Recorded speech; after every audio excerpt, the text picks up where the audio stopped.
Oh, hey. Didn't see you there. You look like you want to learn how to stay sexy and not get murdered. But you're already watching this video, so you're probably already sexy. And you're watching this video, so you're probably not murdered. Looks like you got the hang of things. But let's talk about it anyway. It's Saoirse. Thanks for watching. I can't take myself seriously. I want to talk about Stay Sexy and Don't Get Murdered by Karen Kilgariff and Georgia Hardstark today. Now, this book will be confusing to you if you have not listened to My Favorite Murder, the podcast. So I recommend you go and download that, listen to some of it, listen to all of it, get a feel for these women and their voices, because their voices really come through in this book. So the podcast is a true crime comedy podcast. They use comedy as a sort of relief to ease, all of our anxieties about getting murdered. And they talk about true crime, things that have actually happened. And some people are offended by that, but I don't know, the way that they do it has never offended me. And they say all the time, if you don't get the comedy of what they're doing, don't listen to it. But they're really not poking fun at murder. They're just trying to, like I said, ease their anxiety about it. So this book is really not, it says it's a definitive how-to guide. It's not going to teach you how to stay sexy and not get murdered, but maybe a little bit. I don't know. What do you think if you've read this? It's really more an autobiography. A dual autobiography. It delves into these women's lives in a way that, like the way they frame it, they're using it as kind of like, I wouldn't call it a guide, but they give advice and talk about things that have happened in their past that, maybe they would do differently if they had the tools they do now and understood, when you're in a dangerous situation, how to get out, how you don't always have to be polite to people, because that can end up getting you killed sometimes. It's really funny and it's really, really honest. Like, they don't hold anything back. You learn so much about them, and that's why I say you really should go, oh, hey Caddy, you should go and listen to the podcast first, because then you'll care a lot more about what they're talking about, and you'll also get, all the references. So the book is set up, the book is set up with these sections that are based on quotes that they say in the show. So sweet baby angel, you're in a cult, call your dad, get a job, stay out of the forest. And then what they write in there, it'll be one chapter from Georgia and one chapter from Karen, and they kind of loosely stick to whatever that title of the section is. And then there's art throughout the book. I love this one. Let's sit crooked and talk straight.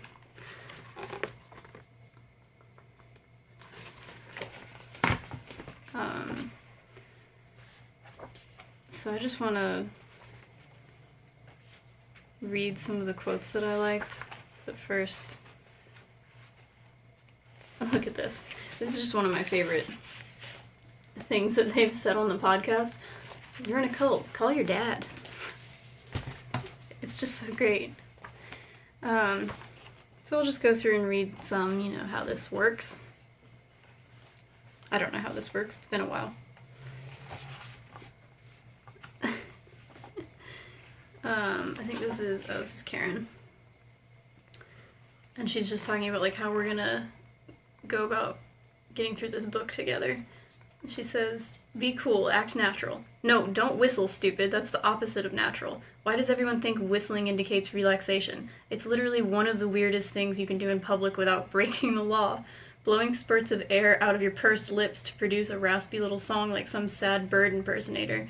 No discernible tune, no clear plan, just kind of a long vocalized exhale through big kissy lips. What better way to let the world know you're at ease? That was so funny. There were some points in this book when I was laughing out loud, which is always a good sign. Oh, see, they like to, it's a very, I can't think of words, a very feminist book, and I love it. It really talks about empowering women and how we can empower ourselves while also protecting ourselves and never victim blaming. She says, who is this? I think it's Karen. Some guy comes up to you on the street and starts asking you a bunch of personal questions, and you can say to him, "Whoa, this is weird behavior. I don't know you at all. You seem like a predator. Goodbye." If he gets mad and yells bitch at you, that doesn't mean you're a bitch. It means you were right. True.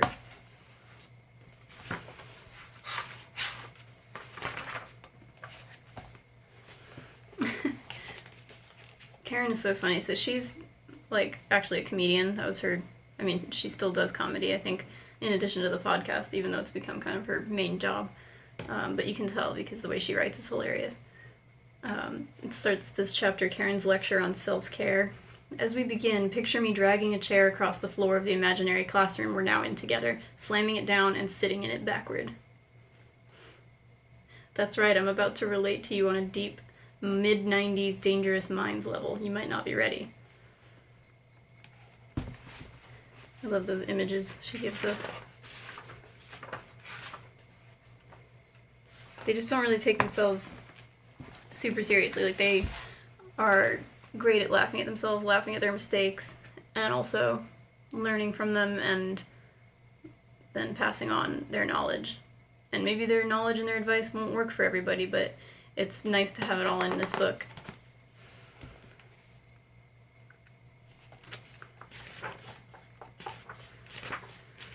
Let's see.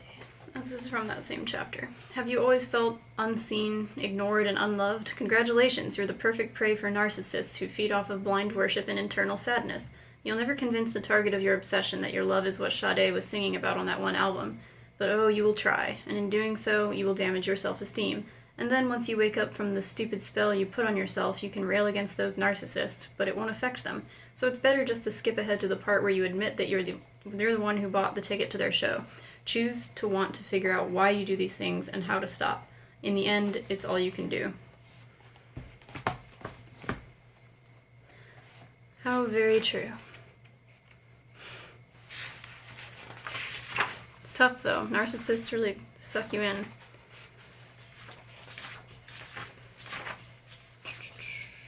Oh, we're skipping ahead.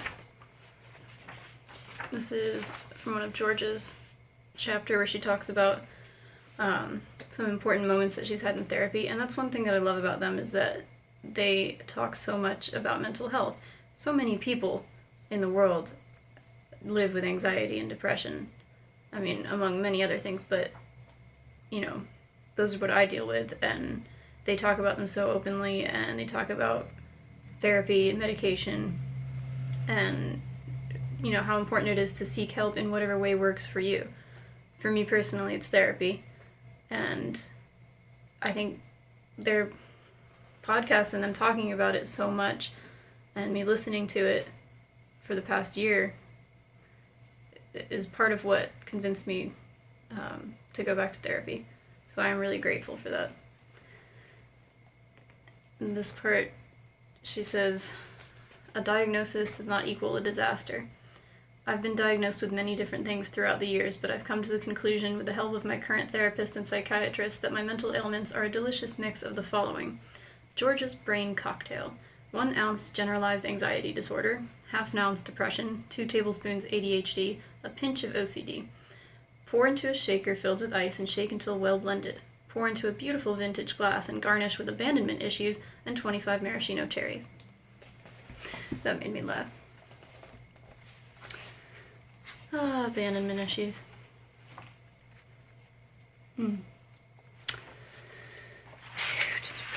231.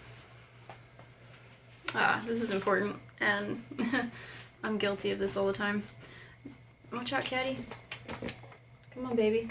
Don't you love how they just stand right in front of it and then they don't move? That's exactly where they want to be. That square foot in the whole house. That's where they want to be.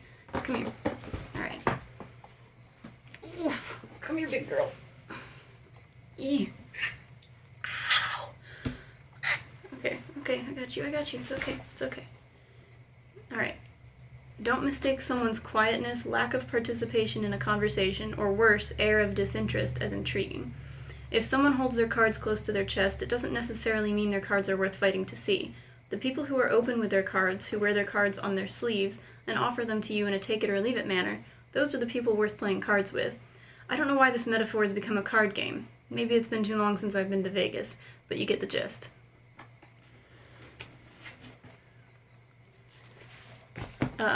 Yeah, as I said, I'm guilty of that, like, you think people are so interesting and mysterious because they're quiet, or, you know, they're not talking to you, like they're playing hard to get. Well, really, maybe they're just boring or uninterested, and there's really not that much to learn about them that would warrant you being so taken with them.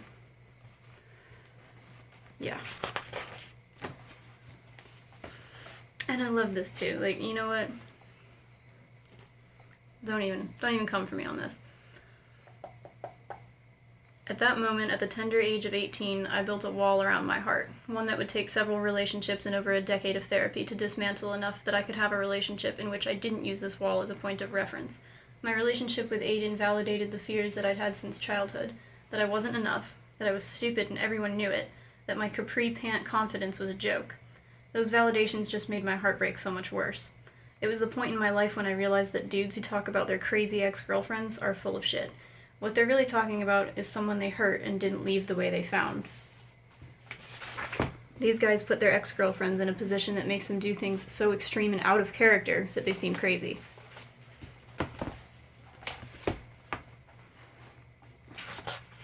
Stop calling your exes crazy. 240. Oh, I just love these little exaggerations and humorous remarks. As hurtful as that experience was, it was just a drop in the bucket compared to how awful things would eventually become in junior high. Being a 13-year-old girl is simply the worst experience you can have in life, including all cancers and bear attacks. It is a daily series of betrayals and base humiliations that you must figure out a way to look cute during. Middle school. I have blocked it out. It's not there anymore. Didn't happen. It was so bad. Did everybody have that experience? Was it so bad for you? I don't think it was bad for everybody, but wow. What a godforsaken time. I love this. George is talking about camping with her family. After dinner, my dad would let my brother light a bonfire, even though my brother should in no way have been allowed to play with fire. And everyone would chill with a book or play poker until we got tired, and we'd all crawl into our scratchy hand-me-down sleeping bags side by side in a tent that claimed to be a 4-person tent. The foresty sounds of the forest and the crackle of the bonfire slowly dying, lulling us to sleep. The animals and serial killers tucking in for the night nearby. Beautiful.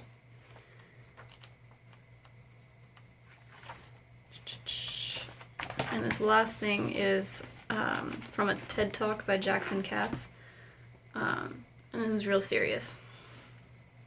We talk about how many women were raped last year, not about how many men raped women.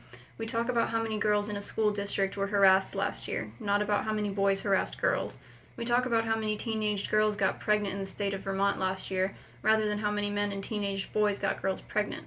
So you can see how the use of the passive voice has a political effect. It shifts the focus off men and boys and onto girls and women. Even the term violence against women is problematic. It's a passive construction. There's no active agent in the sentence. It's a bad thing that happens to women. It's a bad thing that happens to women, but when you look at that term, violence against women, nobody is doing it to them. It just happens. Men aren't even part of it. That's from the TED Talk, Violence Against Women. It's a men's issue.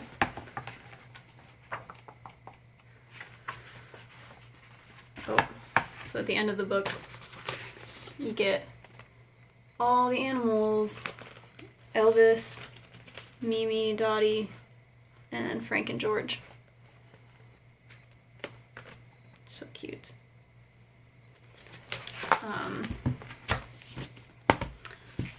So yeah, I think one of my favorite parts of the whole book was this chapter called Karen's Step-by-Step Guide on How to Be a Latchkey Kid, where she goes like hour by hour describing like a day in her life when she was, I don't know, she doesn't say how old she is, but pretty young, probably elementary school, and both of her parents worked, so she and her sister would go home and be alone for hours and hours after school, and it was just hilarious. Like the fights she describes between her and her sister, I'm like, yeah, I can relate.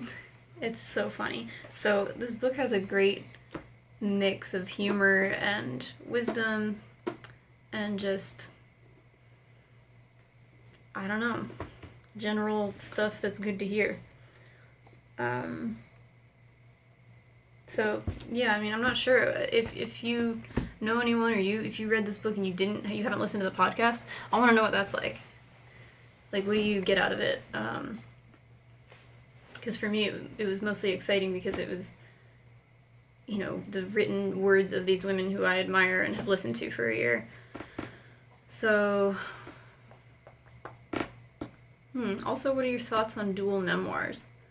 You know, two people writing about themselves in the same book. I think that they structured it pretty well, but I was surprised to find out that, like, I listened to the podcast and they said they hadn't even read each other's chapters. That's crazy to me, because they're so good.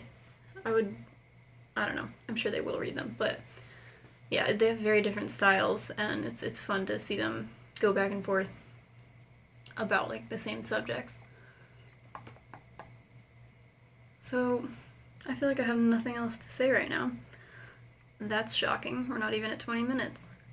Wow. Well, then I'll just say, what I did yesterday. I went to this, like, paper stationery crafting store, and I got all this stuff I didn't need, and I'm really excited about it. Well, I did need it, you know, because I'm starting to write letters when I'm in Scotland. Well, I'm starting now, but it just seems like a very romantic idea to send letters from another country and receive them from around the world. So I'm taking it very seriously, and I've got, like, nice paper and envelopes, and I found this wax seal that has an S on it. Can you see that? And then this little pot of wax, like, it comes with these little, they're already cut up, so I'm just rambling. You just put a couple of these in this little thing, and then, like, you can hold this over a candle, but this is a really short handle, so it feels really sketchy to me, so I just, like, I light a fire under it, and it melts really fast, and then you just pour it over the envelope, and then you take the seal, stamp it on the wax, and I don't know, it's so much fun. I just want to, like, seal everything. I don't even need to, I just want to start sealing. And look, I shouldn't have got myself started. I got all these pens. I just got so many pens. Why do I have so many pens?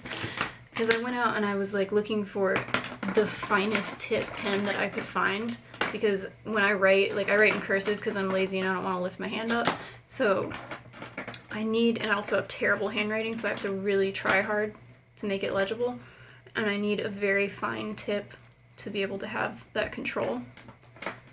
Where's all my pens? I feel like I'm missing some. No, this one is, like, cream of the crop. I like this one a lot. Can you see how fine that tip is? Yeah, that's like it's a 0.3 millimeter. And let's see, I got a 0.7 millimeter, not nearly as exciting as the point. I got a 0.38, and these are really nice too. They're just super sharp. And I got a few colors in those. Yeah, I'm stoked about all the pens. Like, do you guys love pens? I have a fountain pen too, but the problem is I didn't know anything about fountain pens when I got it years ago, and it's a medium point nib, and I can't write with that. It's way too bold, too messy, and I don't know how to find a replacement one, so I was like, whatever, I really don't need to write with a fountain pen because these are awesome. Like, I don't know, it's easier to write with a ballpoint. Really nice sharp ballpoint. And let me show you this notebook that I got too, because it's kind of crazy.